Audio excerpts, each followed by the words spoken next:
उनका परिचय करने का कार्य मुझे सौंपा गया है। तो आओ हम आज के जो वक्ता है उनके बारे में उनका थोड़ा सा अल्प परिचय जान लेते हैं। बंधु शिव कुमार पांडे जो आज के वक्ता है, थियोसॉफिकल सोसाइटी के 1985 से वो सदस्य है तथा थियोसॉफी के एक मूर्धन्य अभ्यासक तथा जानकार के रूप में वे सर्वपरिचित हैं। थियोसॉफी के संशोधन तथा इसकी विचारधारा जो सत्य की उद्घोषणा है उसके प्रति उनकी अच्छी महारत है, पकड़ है। थियोसॉफी का गहन चिंतन तथा जीवन शैली के अनुसार उनका व्यवहार तथा जीवन हम सभी को प्रभावित करता है।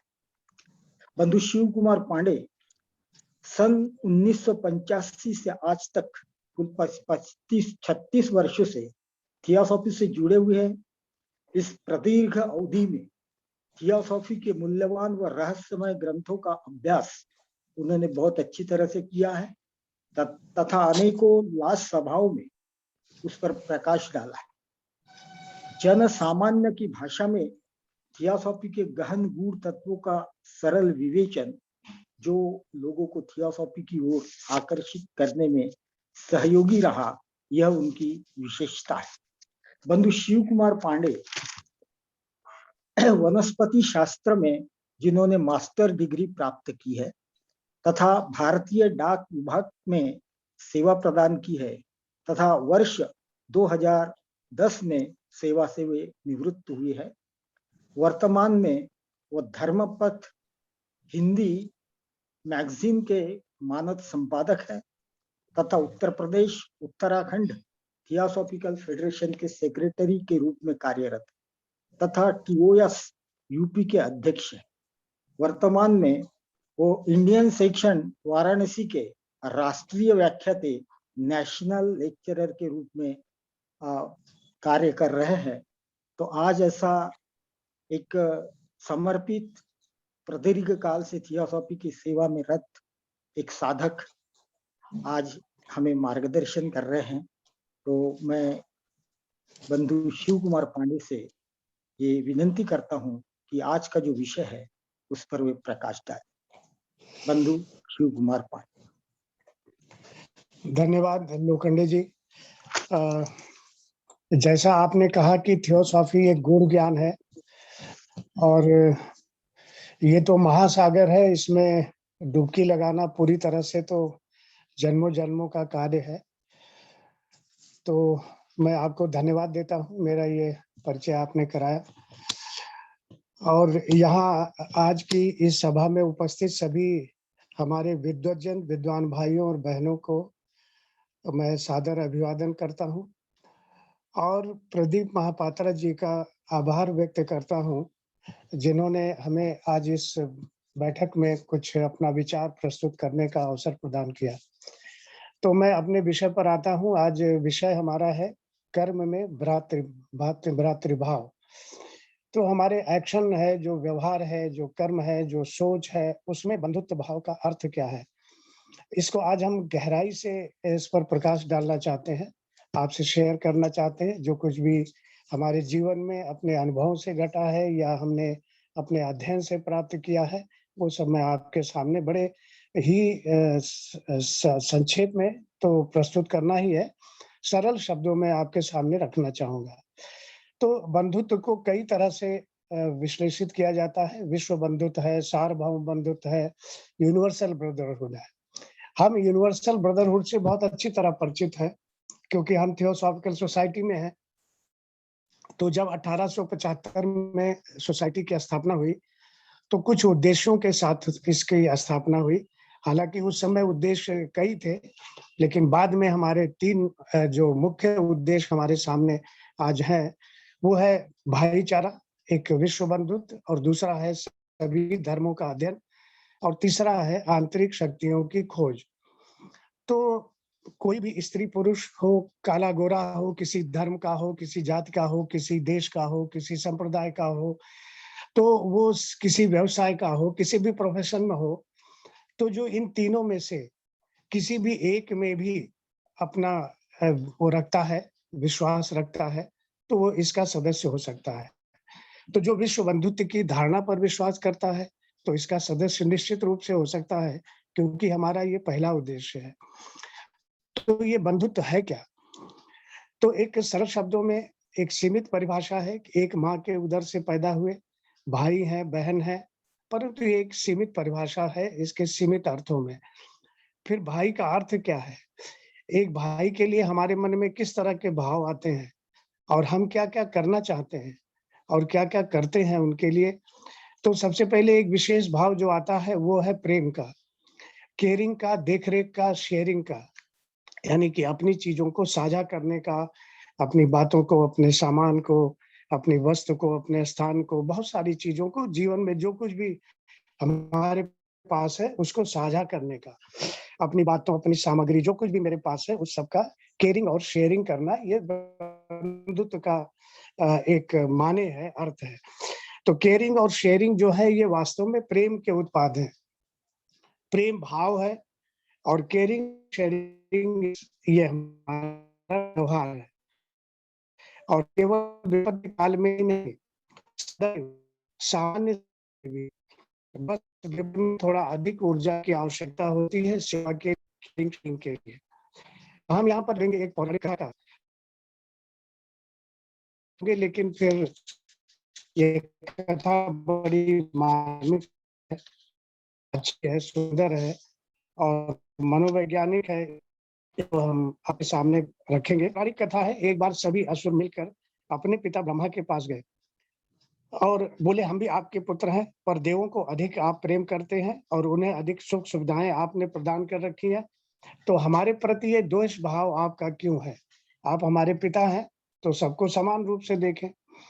तो ब्रह्मा ने कहा तुम लोगों के प्रति मेरा द्वेष भाव नहीं है, तुम्हारे पास जो कुछ भी है तुम्हारी अपनी सोच के कारण है और देवों के पास जो कुछ भी है वो उनकी अपनी सोच के कारण है। ब्रह्मा ने कहा कि हम एक प्रयोग द्वारा इसे आपको ठीक से समझाएंगे और फिर उन्होंने क्या किया, दोनों ग्रुप को, सुर को अलग और असुरों को अलग आमंत्रित किया एक भोजन पर और दोनों को अलग-अलग कक्ष में, कमरों में बिठा दिया, बड़े-बड़े हॉलों में और टेबल पर दोनों आमने-सामने, एक हॉल में असुर बैठे, दूसरे हॉल में सुर बैठे, देवतागण बैठे। भोजन परोसा गया, तो उन्होंने कहा कि लेकिन एक शर्त है कि हम आपके हाथों में बाँस की खपच्चियाँ बाँध देंगे, लकड़ी बाँध देंगे, तो आप हाथ को मोड़ नहीं सकेंगे, फिर आपको भोजन करना है। तो बड़ी समस्या खड़ी हो गई कि हाथों में लकड़ियाँ बाँध दी गई। असुरों के सामने समस्या थी कि खाएँ कैसे, हाथ मुड़ नहीं सकता था। तो उन्होंने क्या किया कि कौर निकालते थाली से और उसको सुंदर-सुंदर भोजन परोसे गए थे। लालच भी लग रही थी, तो उछालना शुरू किया और मुँह ऊपर करते, खोलते, तो कुछ उनके मुँह में आता, कुछ टेबल पे जाता और इस तरह से पूरी चारों तरफ बिखरा पड़ा था उस हॉल में और सभी जो है उछाल-उछाल करके भोजन कर रहे थे और पूरा हॉल जो है वो भोजन के उससे गंदा हो गया था। तो जब ब्रह्मा आए, उन्होंने कहा कि देखिए आप सब लोगों ने भोजन कर लिया, तो उन्होंने कहाँ कर लिया? असुरों ने कहा कि मेरे हाथ में तो आपने खपच्चियाँ बाँध दी, तो मैं कैसे भोजन करता? तो उन्होंने कहा चलो ठीक है, आज दिखाते हैं कि देवता लोग क्या कर रहे हैं। तो असुरों को लेकर के गए देवताओं के सामने हॉल में, तो उन्होंने देखा कि आमने-सामने देवता चूँकि हाथ मुड़ नहीं सकते, तो एक-दूसरे को खिला रहे हैं, जो उनके सामने बैठा है और उसके मुँह में डाल रहे हैं। तो उन्होंने कहा कि देखो, ये है तुम्हारे दोनों के बीच में अंतर। तो यहाँ एक बात और उठती है, जन सामान्य में एक धारणा है कि ब्रह्मा के दोनों पुत्र, ये सुर और असुर दोनों पुत्र कैसे हो सकते हैं? लेकिन जो थियोसॉफी के हमारे मित्रगण हैं, जो हमारे भाई बंधु हैं, उन्हें पता है कि ये एनर्जी है, ऊर्जा है, जो प्लस और माइनस में है, नेगेटिव है। तो ये दोनों ऊर्जा की बात हो रही है यहाँ पर। ब्रह्मा से 2 ऊर्जाएँ निकली हैं प्लस और माइनस की, जो हमारे जीवन में आती हैं और इस ग्रॉस लेवल पर आकर के हम उसे सुर-असुर की संज्ञा देते हैं। तो हमें लगता है हमारे इमेजिनेशन में कि ये भी हाथ-पाँव वाले देवता होंगे, हाथ-पाँव वाले असुर होंगे, पर ऐसा कुछ नहीं है। ये विश्व की एनर्जी है, जो कि विश्व के उत्पत्ति का कारण बनती है। तो प्रमुख बात यहाँ क्या है? यहाँ प्रमुख बात यह है कि देवों के पास बुद्धि है, विवेक है, और बुद्धि विवेक सुरुचि को जन्म देता है, और विवेक जो है बंधुत्व के भाव को जन्म देता है। तो एक दूसरे को खिलाने लगे। और असुर जो है वो क्या है, घोर स्वार्थी है। उनकी बुद्धि में ये आया ही नहीं, क्योंकि उनकी सीमित बुद्धि है, वो तमस प्रभावित है, बीभत्स है, गंदे हैं। इसलिए उनको वो तरीका ही नहीं समझ में आया, क्योंकि उनके पास प्रेम नहीं था, देने की भावना नहीं थी। तो ये एक माँ अपने अच्छे बुरे पुत्रों को समान रूप से प्रेम करती है, उनका भरण पोषण करती है, और शायद पिता करता होगा, पर ऐसा माँ करती है, ये ज्यादा देखने में आता है। इंटेलेक्ट और विजडम में यही अंतर होता है। एक डॉक्ट्रिन ऑफ आई है और दूसरा डॉक्ट्रिन ऑफ हार्ट है। एक प्रेम का है और दूसरा हमारी इंद्रियों का है। प्रकृति भी ऐसा करती है, अच्छा बुरा नहीं देखती, माँ की तरह काम करती है, समान रूप से सबको जीने का अवसर प्रदान करती है। परंतु यहाँ सिर्फ प्रेम नहीं है, इसके साथ इंटेलिजेंस यानी नियम का विधान भी, ताकत भी क्रियाशील है। हम तो सब देंगे, पर तुम यदि कर्म बुरे करोगे तो परिणाम बुरे आएंगे, उससे कोई बचा नहीं सकेगा। श्वास मिलेगी, जल मिलेगा, प्रकाश मिलेगा, पोषण मिलेगा, परंतु कर्म का फल भी मिलेगा, ये प्रकृति कहती है। So feeling of separation from other creature is at the level of physical, emotional and. यहाँ ये बात हमें बहुत ध्यान देनी है, और इस पर हम आगे चर्चा करेंगे गहराई से। अलगाव जो है वो धार्मिक हो सकता है, भावनात्मक हो सकता है, पारिवारिक हो सकता है, सामाजिक हो सकता है, ये विवाद है। ये अलगाव का, सेपरेशन का जो सेपरेटेडनेस है, वो हमारे भीतर ये भाव पैदा करता है। परंतु यदि इस विचार पर चिंतन करें कि केवल एक ही चेतना सभी रूपों में प्रकट होती है, हर जीव जंतु में एक ही जीवन प्रवाहित है, तो भ्रातृत्व एक धारणा मात्र न होकर सत्य बन जाता है। तो ये भी एक सुंदर पॉइंट है कि देखिए, यहाँ पर कई बार विचार इस पर चर्चा भी होती है कि आखिर ये जो भ्रातृत्व भाव है, अगर ये सत्य है तो दुनिया में ये दिखाई क्यों नहीं पड़ता है, परिलक्षित क्यों नहीं होता है? तो नेचर में तो होता है, पर हमारे मनुष्य के स्तर पर, मानव के स्तर पर ये नहीं दिखता है। उसके कारणों पर भी हम आगे विचार करेंगे। ब्रह्मांड में अनेकों ग्रह, नक्षत्रों की स्थिति तथा उनका घूमना उनके जादुई आकर्षण को दिखाता है। ये आकर्षण चुंबकत्व हो या गुरुत्वाकर्षण की शक्ति हो, एक दूसरे को टिका कर रखती है, अस्तित्व में बनाए रखती है। ये वैश्विक प्रेम का एक अनोखा रूप है, स्वरूप है। समूची प्रकृति में एक दूसरे पर आत्मनिर्भरता प्रेम का ही रूप है। महात्मा लेटर में कहा गया है कि nature has linked all parts of our empire together by subtle threads of magnetic sympathy, and there is a mutual correlation even between a star and a man. Thought runs swifter than the electric fluid.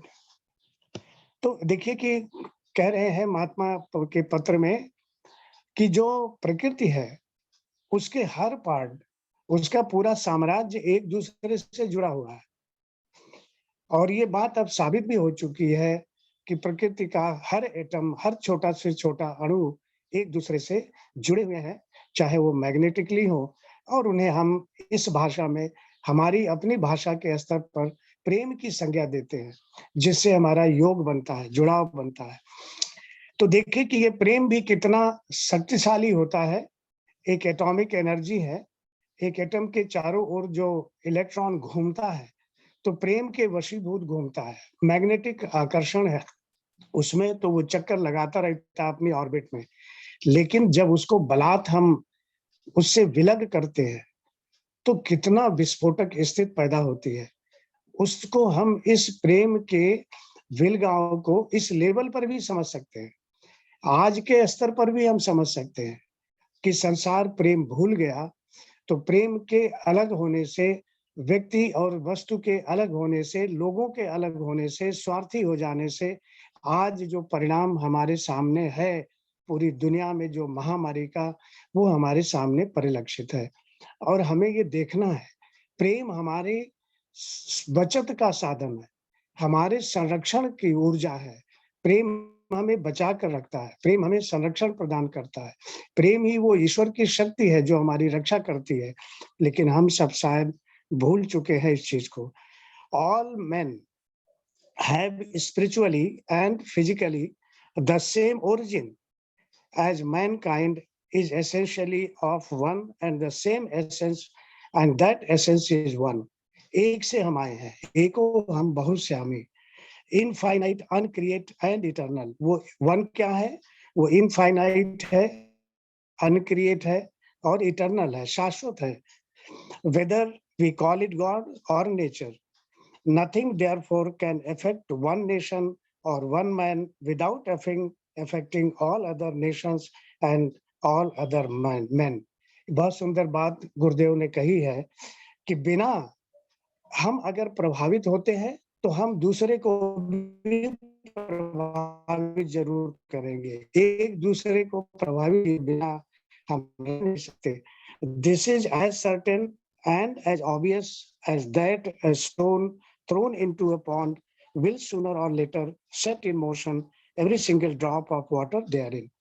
ये जो उदाहरण बहुत दिया जाता है कि एक शांत झील में एक पत्थर फेंकते हैं तो जो रिपल्स पैदा होते हैं, उसमें जो भंवर पैदा होती है, वो उसकी वाइब्रेशन तरंगे जो है धीरे धीरे धीरे धीरे करके वो धीरे या तेज जिस तरह का पत्थर होगा, भारी होगा, तो उसी हिसाब से उसी के अनुसार उसी के अनुपात में वो तरंगे किनारे तक चली जाएंगी और फिर किनारों से लौट करके उस केंद्र पर आ जाएंगी जहां से वह चली थी।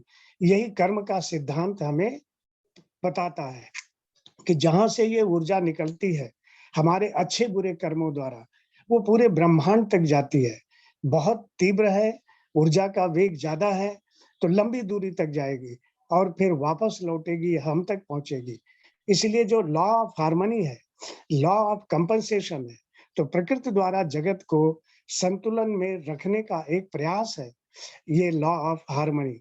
जो कहा कि जो संतुलन हमने बिगाड़ा है, जो झील का संतुलन हमने बिगाड़ा, जो अपने मनस का संतुलन हमने बिगाड़ा, तो प्रकृति का संतुलन बिगाड़ा। और समूची प्रकृति वास्तव में उस प्रकृति के अपने संतुलन को मेंटेन करना चाहती है, बराबर रखना चाहती है। इसलिए लौट करके जो इम्पैक्ट हम पर आता है उसे हम दंड या पुरस्कार कहते हैं। लेकिन प्रकृति में दंड या पुरस्कार जैसा कुछ नहीं है। प्रकृति के नियमों के अनुकूल चलने में पुरस्कार, विपरीत चलने में दंड, और ये सब हमारे अपने कर्मों में ही अंतर्निहित है, उसी में है, हमारे कर्मों में ही है। कहीं बाहर से कोई पुरस्कार नहीं देता, कहीं बाहर से कोई दंड नहीं देता। प्रकृति सिर्फ बिगड़े संतुलन को बनाने का कार्य करती है। चोरी है, द्वेष है, ईर्ष्या है, बदले की भावना है, सभी अबंधुत्व के कारण है। यानी कि जो सेपरेटेडनेस है उसके नाते ये सारी वाइसेज हैं, ये सारे जो दुर्गुण है, ये जो विनाशकारी ये तत्व है, जो एलिमेंट है, ये सिर्फ इस नाते हैं कि हमारे अंदर बंधुत्व का भाव जहां नहीं होता वहीं से ये सब कुछ उत्पन्न होते हैं, क्योंकि मैं हूं और एक दूसरा है। व्यवहारिक जगत में भ्रातृत्व का व्यापक अर्थ है सहयोग, एक दूसरे से सहयोग, सामंजस्य, सेवा, संतुलन, करुणा, दया, क्षमा, सभी जीवों के लिए समादर, सबका आदर करना, ये इसका व्यापक अर्थ है। और बंधुत्व पर चर्चा करना और बंधु होना, दोनों में बहुत अंतर है। चर्चा करना और भ्रातृ का भाव भीतर होना, हृदय में होना, गहराई तक होना, तो स्वतः सब कुछ है। इसे हमें करना नहीं पड़ता है। हमें बातों में ये नहीं करना पड़ता है कि हम हमारा वो बंधु बनाने जा रहे हैं इसलिए सेवा करने जा रहे हैं। अंतर में है तो सेवा भाव अपने आप है। क्या एक हाथी के प्रति, एक सुअर के प्रति, दूर नक्षर के प्रति, चींटी के प्रति, एक ततैया जो हमें काटती है, जो डंक मारती है, सांप के प्रति, विरोधी टीम के खिलाड़ी के प्रति, दूसरे जो धर्मावलंबी हैं उनके प्रति करुणा का भाव रख पाते हैं? ये हमें अपने आप की जांच करनी पड़ेगी। क्या भ्रातृत्व भाव रखते हैं? क्या हम अपने सफाई कर्मचारी के प्रति, अपने गृह सेवक के प्रति, अपना जो सर्वेंट है, जो हमारा जो वॉशरमैन है, जो हमारे घर में मेड सर्वेंट है या काम करते हैं, क्या हम उनके साथ नम्रता का व्यवहार वैसे ही करते हैं? क्या हमारे अंदर ये भाव नहीं आता कि हम बड़े हैं, वो छोटा है? तो हमें जांचना होगा, और यही थियोसॉफी की एक्सरसाइज है।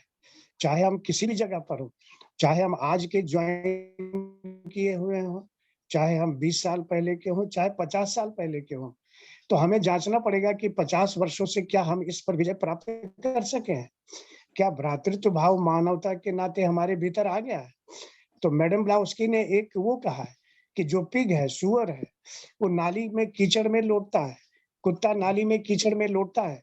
तो भ्रातृत्व का अर्थ नहीं है, बंधुत्व का अर्थ नहीं है कि हम उसे गले लगा लेंगे। हमारे भीतर क्या उस जीव के प्रति करुणा है? ये बात है जानने की, और इसको जानना है। ये भ्रातृत्व के भाव को प्रकट करता है। तो मास्टर केएच ने कहा कि around you are acquaintances, friends, associates in and outside Theosophical Society. Point them to the light, lead them to the path, teach them to be a missionary of love and charity. Thus, in helping others win your own salvation. वो कहते हैं आपका अपना जो solvation है, ये मार्ग दिखाने में है, दूसरों को रास्ता दिखाने में है। उन्हें ये बताना पड़ेगा, उन्हें ये सिखाना पड़ेगा, अपने मित्रों को, अपने सहयोगियों को, और जो हमारे थियोसॉफिकल सोसाइटी में है उनको भी, और जो बाहर है उनको भी, क्योंकि इसके अलावा हमारे साल्वेशन का और कोई मार्ग नहीं है। प्रत्येक मनुष्य प्रेम की अभिलाषा करता है। ସେମିତି ନେଇ ଯାଉଛ ବ୍ୟାକ୍ କେନ୍ତା କରି କରସନ୍ତି ସେ ଏନके ପଳେଇ देखुथली से देखु हमने है पूरी दुनिया में, और हम कभी न कभी ये अपने समाज की और हमारे परिवार में भी और सब जगह हम अक्सर इस बात से सामना करते हैं कि प्रत्येक मनुष्य में प्रेम की अभिलाषा है। हम चाहते हैं कि लोग हमसे प्रेम करें, हम चाहते हैं कि दूसरे लोग हमारा सहयोग करें, हमसे नम्र व्यवहार करें, और हम उनकी ओर स्वाभाविक रूप से आकर्षित होते हैं, जो हमें प्यार करते हैं, जो हमारा आदर करते हैं, जो हमारा ख्याल करते हैं। पर हम ऐसा चाहते तो हैं, पर खुद क्या ऐसा कर पाते हैं? क्या हम भी दूसरों को आदर दे पाते हैं?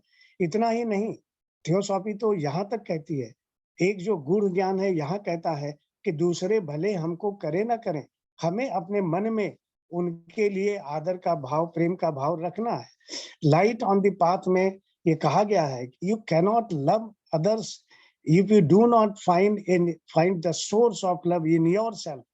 यानी कि प्रेम के लिए प्रेम करना, ये उपनिषदों में भी दिया हुआ है कि प्रेम के लिए प्रेम करना। अगर हम अपनी पत्नी को प्यार करते हैं तो पत्नी के लिए नहीं, अपने लिए नहीं, अपनी आत्मा के लिए, सेल्फ के लिए प्यार करते हैं। तो हमारे अंदर अगर प्यार है तो ही ये बाहर दिखाई पड़ेगा।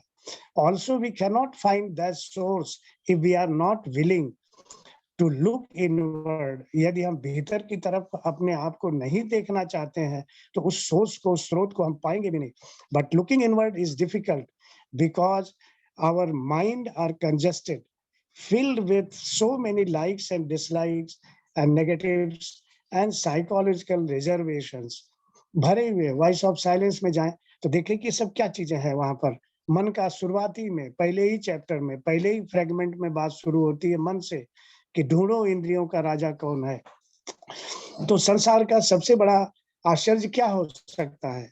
जो माँ, जो प्रकृति अपने प्यार से मनुष्य को पाल पोस कर बड़ा करती है, और जिसके बिना हम कुछ नहीं है, जिसके बिना हमारा अस्तित्व संभव नहीं था, वही मनुष्य दूसरों को अपना प्रेम और सहयोग देने से कतराता ही नहीं, दूसरों को पीड़ा और कष्ट देने में सुख अनुभव करता है, क्योंकि हमने अपने और प्रेम के स्रोत के बीच में गहरी खाई बना रखी है। सो इस गहरी खाई को हमें ढकना होगा और देखना होगा कि इस गहरी खाई में सबसे बड़ी बात क्या है। तो ये हमने एक व्यवहारिक और कुछ पक्ष रखा दार्शनिक। अब मैं आज एक ऑकल्ट के दृष्टिकोण से मैं रखना चाहता हूँ इस भ्रातृत्व के भाव को, कि देखें कहाँ है ये, आत्मविद्या के दृष्टिकोण से कहाँ है। तो इस पर विशद चर्चा करेंगे। देखिए कि शरीरों के स्तर पर बंधुत्व का या एकत्व का भाव कहाँ है। इसके लिए पहले ये जानना होगा कि वो क्या है जो बंधुत्व के विरोध में खड़ा है, जो बंधुत्व के रास्ते की बाधा है। सो इस विचार से पहला तत्व जो सामने आता है वो है स्वार्थ का। जो स्वार्थ के विचार हैं, जो स्वार्थ के तत्व हैं, वो हमारे बंधुत्व के जो रास्ते हैं, मार्ग है, उसके बीच में बाधा है। तो पहले स्वार्थ पर विचार करें, फिर इसके स्रोत पर। हम पाते हैं कि मानव व्यक्तित्व का जो मॉर्टल लोअर कोऑर्डिनरी है, यानी कि ये जो हमारा फिजिकल, एस्ट्रल, मेंटल और ये इथरल जो है, इथरिक बॉडी है, ये चारों के चारों जो मॉर्टल है, जो मर्त तत्व है, ये इसके जिम्मेदार है। वहां सब जगह मेरा और तेरा का भाव है। जैसे मेरा शरीर है, तेरा शरीर है, मेरी भावना है, मेरे विचार है। और इसे इतना ही नहीं, मरणों के बाद मेरा नरक, मैं नरक में कैसे, मैं स्वर्ग में कैसे जाऊंगा, मेरा स्वर्ग कैसा होगा, ये सब भिन्न भिन्न तरह की बातें। लेकिन सब अगर देखें तो इसका मतलब मेरा स्वर्ग और तेरा स्वर्ग, दोनों के स्वर्ग अलग अलग हैं। तो स्वर्ग तक भी माया वहां पहुंची है। माया तो खैर, महामाया तो ऊपर से सृष्टि का कारण ही है, लेकिन जहां तक ये हमें दृष्टिगोचर होती है, दिखती है, अलग अलग हम इसको चीर फाड़ के देख सकते हैं, तो स्वर्ग लोक तक भी है ये, हायर मेंटल तक भी है, जहां हमारा स्वर्ग अलग है, मरने के बाद दूसरे का स्वर्ग अलग है। इसलिए मृत्युपरांत उस लोक तक, यानी हमारी हायर मेंटल तक, जो कॉजल बॉडी का घर है, वहां तक जाते हैं और पुनर्जन्म की प्रक्रिया में फिर वापस आते हैं। ये जो सेपरेशन और बिलगाव है, मैं और तुम का भाव है, इसमें बंधुत्व के तत्व हो नहीं सकते। और यहाँ स्वार्थ का भाव किसी न किसी रूप में विद्यमान है। तो देखें कि स्वार्थ क्या है। एक बहुत अच्छा डेफिनेशन हमको बंधु हमारे ब्रदर टी सुब्बा राव जी के एक आर्टिकल में मिला। वो कहते हैं कि according to an established authority, selfishness is that exclusive regard to one's own interest और हैप्पीनेस, यानी एक्सक्लूसिव रिगार्ड, अपने ही लिए, अपने विचार, अपने रुचि और अपने सुख के लिए, अपने ही लिए।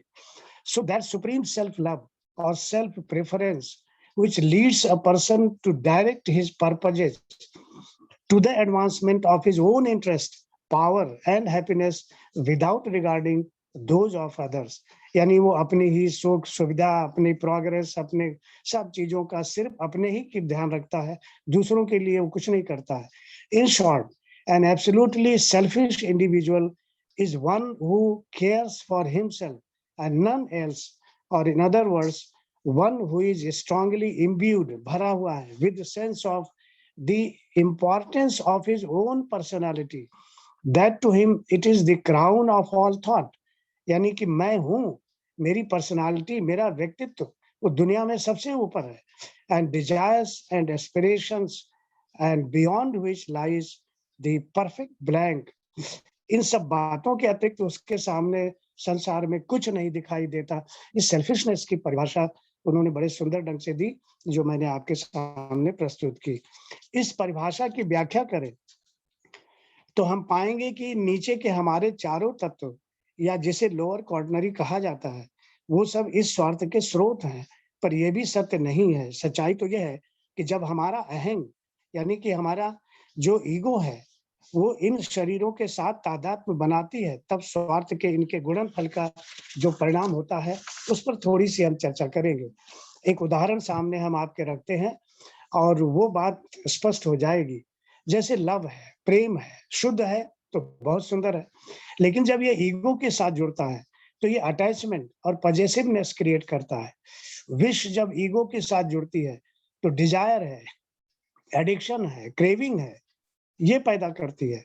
When power joins the ego, उसके साथ जुड़ती है तो डोमिनेशन, एक्सप्लॉयटेशन, ये सब पैदा होता है। हम दूसरे के ऊपर अपना प्रभाव स्थापित करने, प्रभुत्व बनाने की कोशिश करते हैं।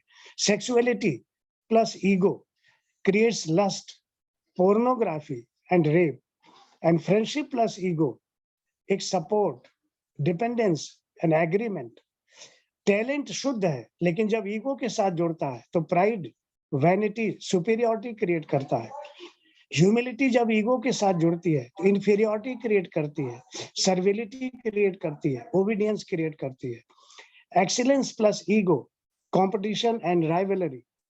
ग्रुप्स जो समूह है बड़े सुंदर होते हैं एक साथ रहने में, प्लस जब इसमें ईगो जुड़ता है तो डिवीजन पैदा करता है, नेशनलिज्म पैदा करता है, एक्सट्रीमिज्म पैदा करता है। और जब थॉट विचार बहुत सुंदर होते हैं पर ईगो के साथ जुड़ते हैं तो वरी, फियर, एंजाइटी पैदा करते हैं। प्लेजर जब ईगो के साथ जुड़ता है तो हैबिट, एडिक्शन एंड बोर्डम पैदा करता है। और जब जरूरतें जो हमारी सामान्य जरूरतें हैं हमारी ईगो के साथ जुड़ती हैं तो ग्रीड पैदा करती है, कोवेटसनेस पैदा करती है, लोलुपता। इसीलिए महात्मा गांधी ने कहा कि संसार में सबके लिए जीने के लिए बहुत कुछ है, लेकिन लालच के लिए, लोभ के लिए तो हमेशा कम पड़ जाता है। सो द फर्स्ट कॉलम जो मैंने बोला वो लिस्ट ऑल द कैपेसिटीज हैं जो हमारे सबके पास हैं, but when ego is added they turn into vices which produce disorder in our consciousness and therefore in our relationship। ये जैसे जुड़ती हैं तो ये सब हमारे संबंधों में भी पैदा करती है, विकार पैदा करती है। जब तक हमारे जीवन में, दर्शन में, व्यवहार में विलगाव का भाव है तब तक डिसहार्मनी है, असंतुलन है, बना रहेगा। But we know that law of harmony is an universal law without which the universe cannot exist. Harmony requires love, but the feeling of separatedness cannot create love. For that purpose, every veil of illusion, which a sense of personal isolation, a feeling of separatedness from the all, सबसे अलग करने की जो भावना बनाती है, must be torn asunder। ये जो माया है यही सारी सबकी जड़ है। और in other words, the person must gradually discard all sense of selfishness with which we are all more or less affected. A study of the law of cosmic evolution teaches us that the higher the evolution, the more does it tend towards unity. Higher the evolution, अभी हम वास्तव में एकत्व प्रकृति की अंतिम पहुंच है। एकत्व, that unity is last goal, अंतिम पहुंच है, ultimate possibility। और जो अपने अहम और स्वार्थ के कारण प्रकृति के साथ सामंजस्य नहीं बिठा पाते, अपने जीवन में दंड और कठिनाइयों को आमंत्रित करते हैं। गुप्त विद्या हमें ये बताती है कि निस्वार्थपरता और सार्वभौमिक बंधुत्व का एहसास हमारे जीवन के अस्तित्व का वास्तविक तत्व और मात्र इसके द्वारा ही, केवल इसी के द्वारा हम माया के आरोपित जाल को खंडित कर सकते हैं।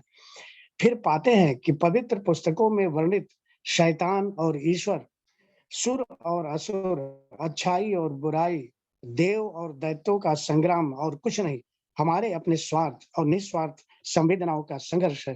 पुराण बताते हैं कि सुर असुर दोनों ब्रह्मा के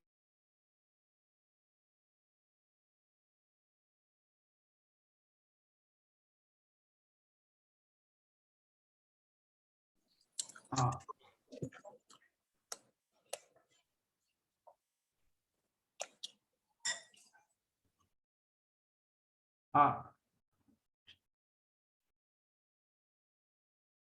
आप अनम्यूट करिए। मैंने कहा कि सुर असुर दोनों ब्रह्मा की संतानें हैं। और जैसा कि बताया कि हमें आश्चर्य होता है कि हमने मूर्त रूप में समझने का प्रयास करते हैं, भ्रम पाल लेते हैं। ब्रह्मा एक सृजन शक्ति की दो शक्तियां धनात्मक और ऋणात्मक हैं, पर उन्हें हम अपने स्तर में समझने का प्रयास करते हैं। और जब हम इन शक्तियों का शरीर स्तर पर प्रयोग करते हैं तो यही दोनों शक्तियां अच्छाई या बुराई बन जाती हैं, अन्यथा तो प्रकृति में अच्छाई या बुराई जैसी कोई चीज नहीं है। तो सवाल ये उठता है कि इस बंधुत्व को, इस भ्रातृत्व को, जो भाव है, जो एहसास है, जो सेंस ऑफ ब्रदरहुड है, प्राप्त कैसे करें? तो इसका उपाय एक ही है कि अहम की तत्वतः पहचान करना, अहम को तत्वतः पहचान करना। एक बड़े शॉर्ट में एक बात हम भगवान बुद्ध की आपके सामने रखना चाहे। भगवान बुद्ध ने 4 नोबल ट्रुथ दिए और 4 नोबल ट्रुथ में सत्य उन्होंने कहा, दुख है, दुख का कारण है, दुख के कारण का निवारण है, दुख के कारण के निवारण का उपाय है। लेकिन जब उन्होंने अपने जो हायर उनके वो थे, उनको स्टूडेंट्स कहें, जिज्ञासु थे या जो उनके भिक्षु थे, बहुत ऊंचे लेवल के, तो उनको वो ये चारों आर्य सत्यों से अलग बात बताते थे। वो कहते थे दुःख नहीं है, दुःख का कारण भी नहीं है, सो दुःख के कारण का निवारण भी नहीं है और दुःख के कारण के निवारण का उपाय भी नहीं है। तो एक ये कैसी बात पैदा होती है पैराडॉक्सिकल, कि हम वो एक तरफ वो कहते हैं कि चार ये आर्य सत्य है, नोबल ट्रुथ है, और फिर वो कहते हैं अपने जो एसोटेरिक स्टूडेंट्स हैं उनसे कहते हैं कि नहीं, ये चारों कोई अपना अस्तित्व तो नहीं रखते। जैसा कि अभी आपके सामने चर्चा किया, उनका कहना था, वो कहते थे कि अहम जो है एक ये इल्यूजन है, भ्रम है। सो अहम को का पहचान करके हम इन चारों सत्यों से भी मुक्त हो सकते हैं जो दुःख है। तो क्या वास्तव में अहम का अस्तित्व है? और या ये भी एक भ्रम है, माया है, इल्यूजन है। ध्यान के विविध आयामों की जो एक्सरसाइज है, वो केवल इसी के लिए है कि अहम को पहचान सके, और पहचान की ये यात्रा समय के अंतराल में है, क्योंकि ये मन द्वारा क्रिएटेड है और मन समय की सीमा में बंधा है। दूसरे शब्दों में, अपने ही द्वारा बनाए गए समय के कारागार में हम कैद हैं। तो कैद से मुक्ति हो तो अहम की समझ पैदा होगी, तभी हम इसके स्रोत को, जो यूनिवर्सल सोल है, उसकी अनुभूति कर पाएंगे और ये भी जान सकेंगे कि मन जो हमें सीमाओं में बांधता है और इसकी वास्तविक उत्पत्ति तो यूनिवर्सल माइंड है। उससे, या दूसरे शब्दों में, वो तो यूनिवर्सल माइंड ही है, पर जगत के अस्तित्व में माया की अपनी भूमिका है और इससे हम इनकार नहीं कर सकते। एक भाषा है जिसके द्वारा हम सभी अहम को विगलित कर सकते हैं और सार्वभौमिकता के चरम उत्कर्ष पर पहुंच सकते हैं। इस भाषा को जानते सभी है, पर विडंबना यही है, जैसा कि अभी मैंने कहा थोड़ी देर पहले, ये है कि इसे कोई बोलना नहीं चाहता, बिरले ही बोलते हैं, और ये है प्रेम की भाषा। खनिज कण से लेकर वनस्पति, पशु, मनुष्य ग्रहों तक इस भाषा को सब जानते हैं और हमें सीखना चाहिए खनिजों से, वनस्पतियों से, पशुओं से, मनुष्यों से प्रेम करना। निस्वार्थ प्रेम, बिना मोल भाव के, बिना किसी अपेक्षा के, प्रेम और सेवा के अगणित रास्ते हैं जिन पर हम चाहें तो चल सकते हैं, जा सकते हैं, क्योंकि दिव्य अनुभूति से साक्षात्कार ही हमारी यात्रा का परम लक्ष्य है। दूसरा मार्ग उनके लिए है जो अपने विकास को गति देना चाहते हैं और विश्व बंधुत्व के चरम तत्व को अनुभव करना चाहते हैं, वो है ध्यान, कंटेम्पलेशन। लेकिन इस संबंध में एक मिथ्या धारणा व्यापक रूप से सामान्य लोगों में व्याप्त है। उन्हें लगता है कि वो थोड़ी देर के लिए किसी कमरे में बैठकर अपनी नाक पर या अपने भ्रू मध्य पर या दीवार पे किसी बिंदु पर या किसी क्रिस्टल पर निश्चेत निष्क्रिय भाव से त्राटक करते हैं तो, और वो इसे प्राप्त कर सकते हैं, पर ऐसा लंबे समय तक ऐसा करके लोग नुकसान उठाते हैं, कभी पागल या विक्षिप्त होकर सड़कों पे घूमते हैं, क्योंकि यह क्रिया हृदय और मस्तिष्क के संबंधों का विच्छेद कर देती है। तो किसी व्यक्ति को तो घंटियों या अन्य कई आवाजें सुनाई पड़ती हैं और लगातार सुनाई पड़ती रहती हैं, और ऐसे केस मैंने स्वयं देखे हैं कि उन्हें इतनी दिक्कतें खड़ी हो जाती हैं कि 24 घंटे ये घंटियां बजती रहती हैं और वो बाकी कोई काम अपने दैनिक जीवन का कर नहीं पाते और उससे उनके पागलपन की जैसी स्थिति पैदा होती है। इसीलिए बिना किसी समर्थ गुरु के इन सब ये जो मार्ग है हठ योग के करना नहीं चाहिए। लोग जानते नहीं हैं कि ऑकल्टिज्म के लिए भौतिक, मानसिक, नैतिक और आध्यात्मिक विकास की समान रूप से जरूरत है, यानी सारी जरूरतें हैं। हर लेवल पे हमें अपने को शुद्ध करना होगा और इसके लिए अलग प्रकार के ध्यान की आवश्यकता है। सो इसीलिए वॉइस ऑफ साइलेंस में इंस्ट्रक्शन दिए गए हैं कि लोअर जो विधियां हैं उनसे हम अपने को बचाएं। The real meaning of meditation is the inexpressible yearning of the inner man to go out towards the infinite।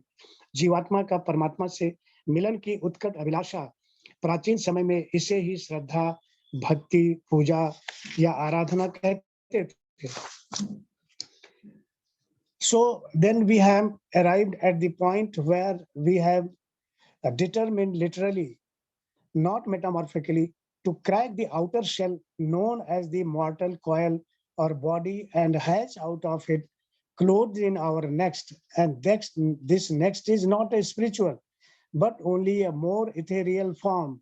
Having by a long training and preparation, we have to prepare for this physiological transformation. तो बहुत सारी ध्यान की पद्धतियां हैं, कभी ध्यान की पूरी चली बात तो उस पर बृहद चर्चा करेंगे, लेकिन ये जो हमारा मॉर्टल जो फिजिकल कॉइल है, तो इसको कैसे ब्रेक करें, क्या तोड़ना है इसको, क्या इसको काट देना है, मार देना है, क्या करना है? नहीं, अपने और विज्ञान ये बताता है कि जैसे सर्प केचुली बदलता है, वैसे ही मनुष्य का शरीर कुछ वर्षों में अपनी त्वचा बदल देता है, पर हम अज्ञात रूप से अपने शरीर को, कणों को बदलते रहते हैं। जन्म से लेकर मृत्यु तक हमारे शरीर बदलते रहते हैं। सो अदृश्य कणों का यह विस्थापन हमारे विचार की शक्ति और उसके विज्ञान पर निर्भर करता है। यदि विचारों पर हमारा नियंत्रण हो तो हम अपने शरीरों के बुरे कणों को अच्छे कणों से बदल सकते हैं। यही रूपांतरण है। ये प्रक्रिया सभी शरीरों, भौतिक, वासना और मनस पर एक समान प्रभावी होती है। ये सब जीवन काल में ही करना होता है, जिंदा ही करना होता है, मरने के बाद कुछ नहीं होने वाला। चूंकि ये अति धीमी प्रक्रिया है, इसलिए अनेक जन्म लेना अनिवार्य होता है। पर यहाँ हम समझ सकते हैं कि अपने विकास की गति को धीमा अथवा तेज करने का क्या अर्थ होता है। हम चाहे तो तेज करें। मायावी शरीर या ग्रास बॉडी से लेकर दिव्य शरीर आत्मा तक की यात्रा ही जीव का उद्देश्य है, और यह यात्रा चैतन्य रूप में है।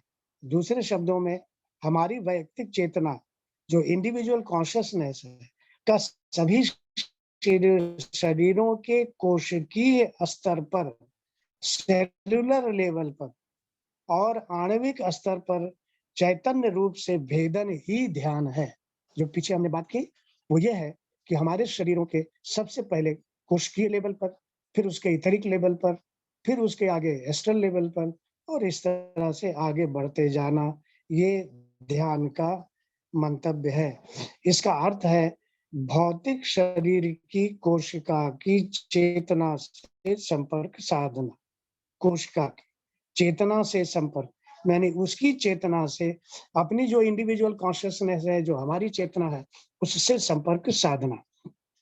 इथरिक चेतना से तादात्म्य स्थापित कर पिंड के इस भाग का और साथ ही साथ भौतिक जगत का ज्ञान प्राप्त करना।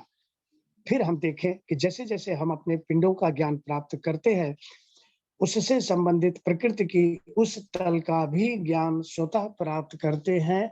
यथा पिंडे तथा ब्रह्मांडे। हमको लगता है कि हम इस पूरी प्रकृति को, जो दुनिया है, उसको खूब अच्छी तरह समझते हैं, पर ऐसा नहीं है।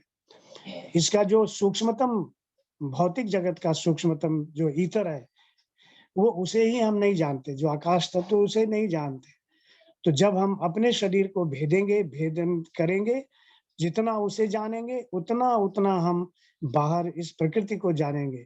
जितना जितना हम अपने एस्ट्रल बॉडी को जानेंगे, उसके कोशों को भेदन करेंगे, पहले से लेकर के और 7वें तल तक का, सब प्लेन्स तक का, वैसे वैसे हम एस्ट्रल लोक को जानेंगे। यथा पिंडे तथा ब्रह्मांडे। तो ये बड़ी सुंदर बात है। इसी को कहते हैं अंतर यात्रा। अंतर, भीतर उतरना अपने शरीर के भीतर उतरने से, इसीलिए कहा जाता है गुण विद्या में कि हम शरीर के भीतर उतरकर अपने पिंडों को, अपने शरीर को जान करके इस ब्रह्मांड को जान सकते हैं। To know thyself is to know the for science to whole world. For science shows that thought is dynamic, and the thought force evolved by nervous action expanding itself outwardly must affect the molecular relations of the physical man. So it is evident that just as the physical body requires incessant attention to prevent the entrance of disease, it is evident that just as the physical body requires incessant attention to prevent the entrance of disease, हम करते हैं ना स्वस्थ रहने के लिए बहुत सारे उपाय लगातार करते रहे, और आजकल तो 24 घंटे इसी में लगे, सोते जागते। So also the inner man requires an unremitting watch.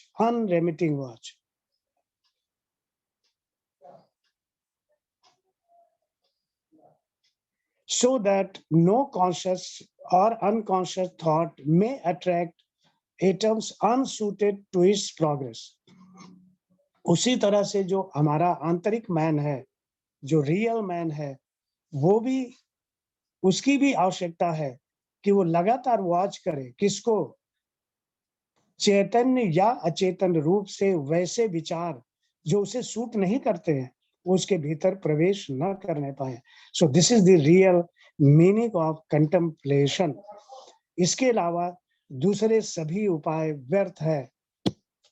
ये अस्थायी रूप से प्रभावी हो, इसलिए ये क्षण दो क्षण का समाधान नहीं है और न ही पल भर के लिए उठी हुई कोई तीव्र इच्छा कि हमने अपने आप को थोड़ी देर के लिए, 1 घंटे के लिए डेली बंद कर लिया कमरे में, थोड़ी देर बैठ गए और उसके बाद फिर संसार में आ गए और संसार के सारे काम करने लगे, तो हम समझें कि हमने ध्यान का बहुत बड़ा काम पूरा कर लिया. So it is a settled and continued strain. ये एक शांत, स्थिर और सतत जोरदार प्रयास है और उसके लिए न तो कोई समझौता है और न ही एक क्षण की छूट. तो आप देखें, इसीलिए किसी भी ऋषि ने, किसी भी योगी ने सबसे पहले जो किया तो यम नियम की, पतंजलि ने यम नियम की बात की. उन्होंने ध्यान को नहीं रखा यम नियम से पहले, समाधि को नहीं रखा. भगवान बुद्ध ने शील पहले रखा, शील समाधि प्रज्ञा. तो शील का पालन जरूरी है. हम लोग चाहते हैं कि शील का पालन न करें, यम नियम का पालन न करें और सीधे समाधि में चले जाएं. ये प्रयास होते हैं, अभी भी लोग कर रहे हैं, अभी भी हमारे थियोसॉफिकल सोसाइटी के भीतर लोग कर रहे हैं. वो अपना परिमार्जन नहीं करना चाहते, भौतिक शरीर की शुद्धि नहीं करना चाहते, इस मन को जो घोड़ा है इसको नियंत्रण नहीं करना चाहते और सीधे उन्हें लगता है कि समाधि में चले जाएंगे. तो इस तरह हम एक जन्म से दूसरे जन्म हम अपनी भौतिक, ईथरिक, एस्ट्रल, मानसिक और आध्यात्मिक क्षमताओं को विकसित करते हैं और मानसिक स्तर पर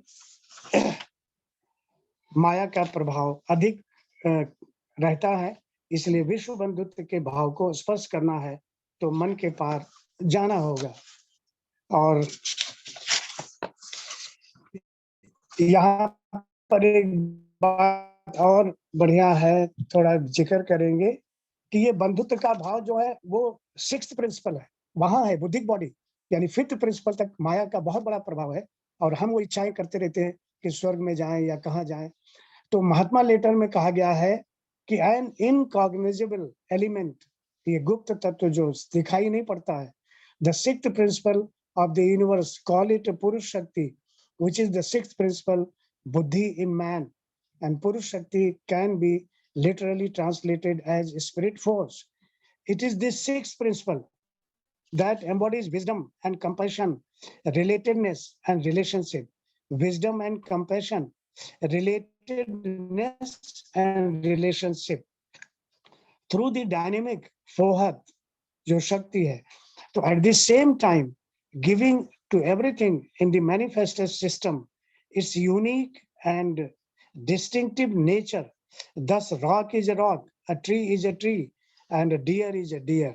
वो यूनिकनेस प्रदान करता है, लेकिन इस यूनिकनेस से साथ ही यहाँ माया का, चूंकि वहीकल है ये आत्मा का, इसलिए यूनिटी का, पूर्ण यूनिटी का भाव भी यहाँ पर है. सो पुरुष शक्ति is inherent power of the one element holding within it the germ of manifold uniqueness. So every grain of matter is that spirit crystallized or petrified. So often buddhi is translated as intuition, but really meaning to be awake, awake to what is, as well as containing such ideas of wisdom, compassion, discernment, is both a state of consciousness and energy, and that its operation in the human constitution is the reflectedness of the activity of cosmos. So A.O. Hume said, fathom the nature and essence of the 6th principle of the universe and man, you until have fathomed universe and man, you will have fathomed the greatest mystery of this our world. बहुत सुंदर बात कही और देखिए यहाँ पर कि ये जो डिसर्नमेंट भी है, अक्सर हम लोग कह देते कॉमन सेंस नहीं है, क्योंकि कॉमन सेंस वाले व्यक्ति को ये साधारण समझ होती है, नेचुरल होती है, तो ये 6 प्रिंसिपल से आती है और ये 6 प्रिंसिपल चैतन्य स्वरूप है और तभी हम सजग होते हैं। जो भगवान बुद्ध सजगता की बात करते हैं, जो जे कृष्णामूर्ति सजगता की बात करते हैं, वो कॉन्शियसनेस सजगता वो यहीं से आती है, यही बुद्धि का प्लेटफॉर्म है। So the third object of our society is also as important as the first and second. So recognition of brotherhood is the result of an interior awakening. So guys, practical brotherhood depend far more upon inner realization than upon obedience to an ethical or social code. So इसी के साथ मैं अपना ये वक्तव्य समाप्त करता हूँ और सभी को धन्यवाद देता हूँ और मैं अपनी वाणी को विराम देता हूँ। धन्यवाद सभी को, नमस्कार। द्वारा बंधुत्व के विषय पर आज जो प्रकाश डाला है, इस विषय पर और किसी को कुछ ऐड करना है, कुछ बता, आप इसमें कुछ शेयर कर सकते हैं या किसी प्रकार की कोई आपको डाउट है तो आप उसे पूछ सकते हैं।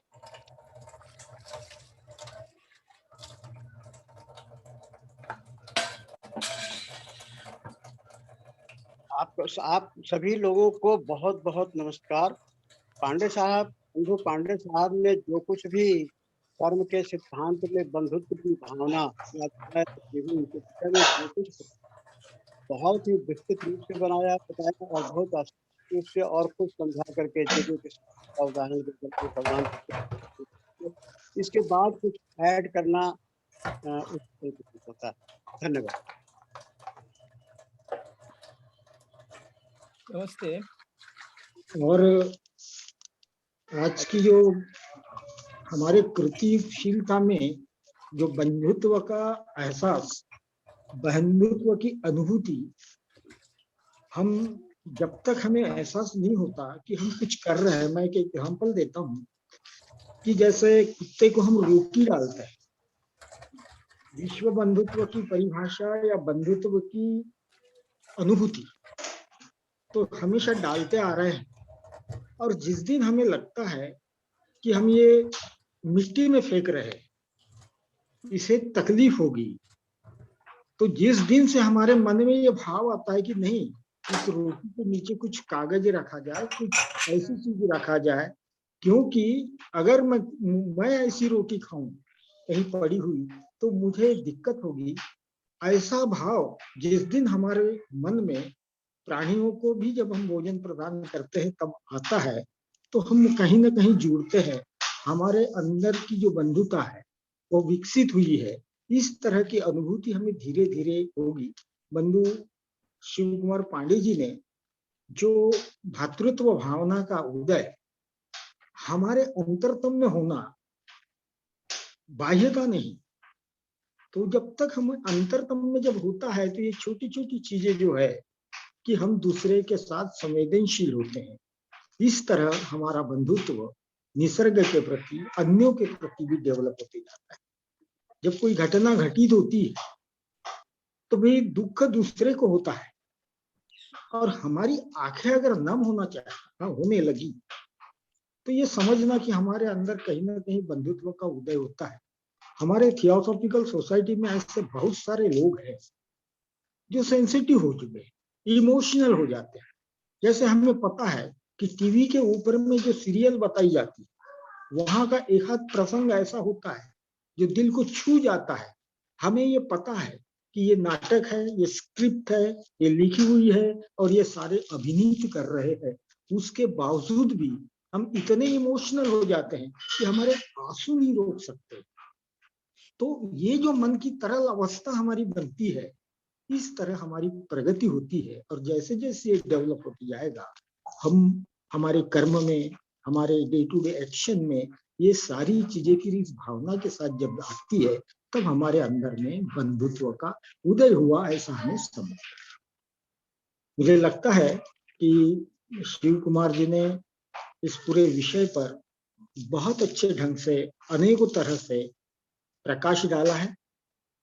और जो विषय है उसको अच्छी तरह से उन्होंने विवेचित किया है। इसके लिए मैं उनका अभिनंदन करता हूं। और भी किसी लोगों को कुछ इसमें ऐड करना है या किसी संभ्रम या कोई प्रश्न को पूछना है तो बंधु शिव कुमार जी से पूछ सकते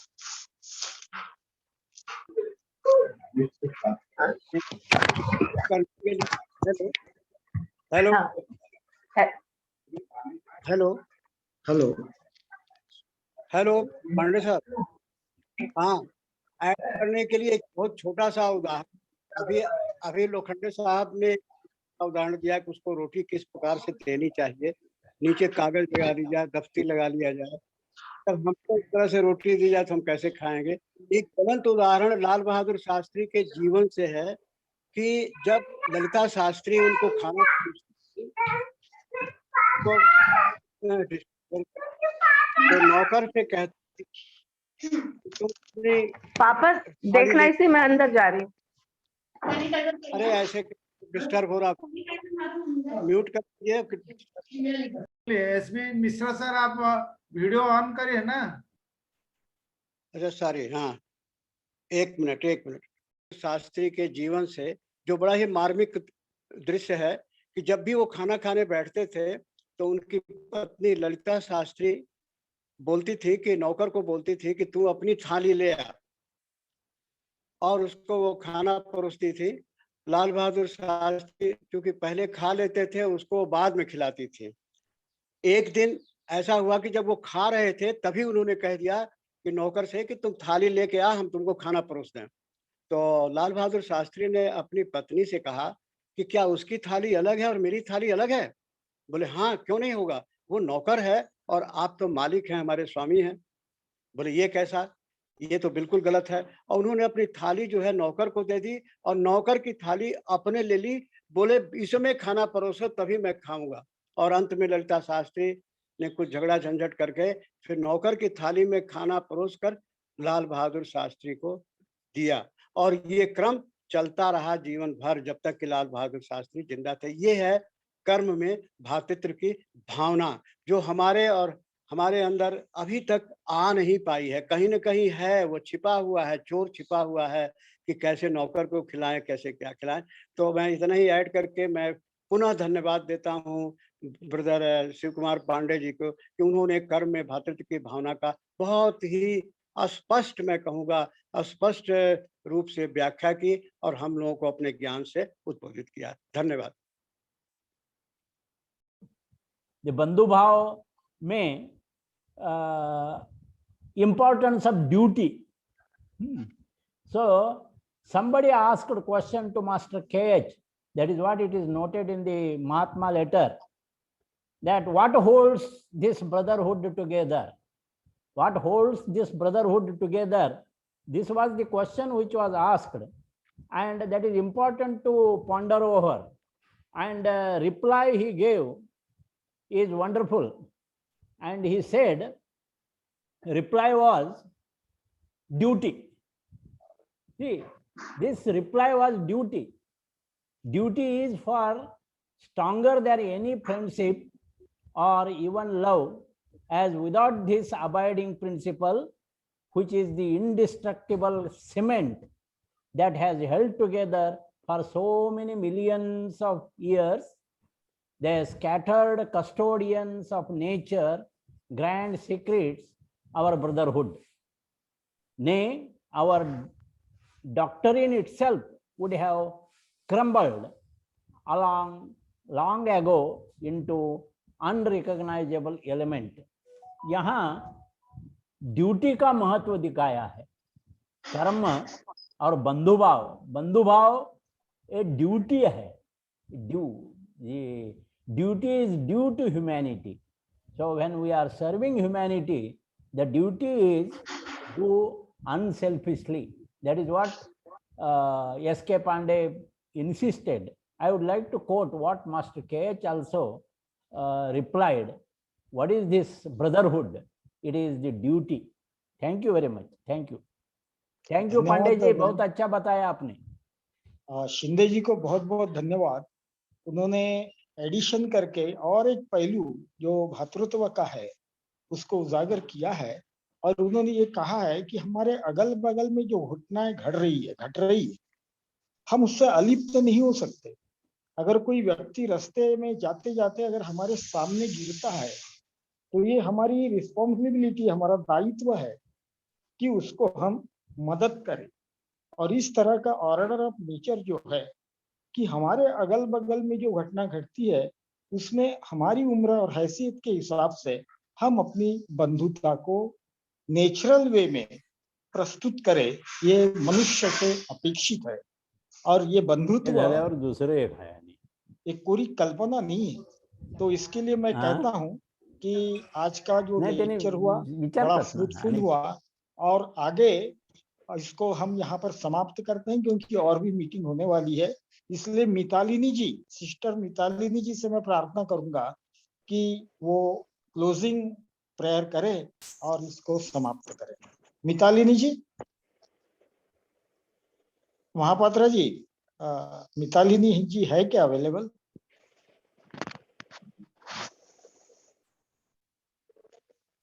hello,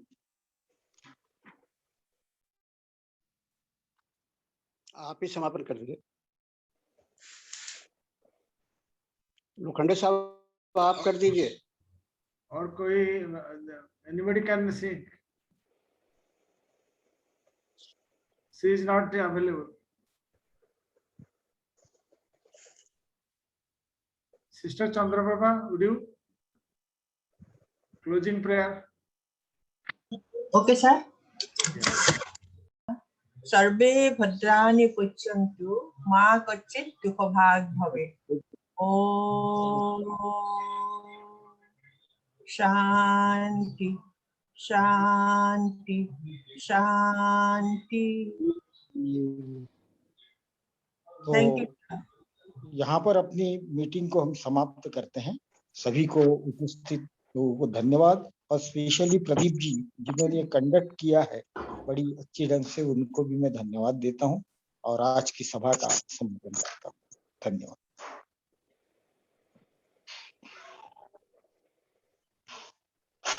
So for joining the Indian section online platform, so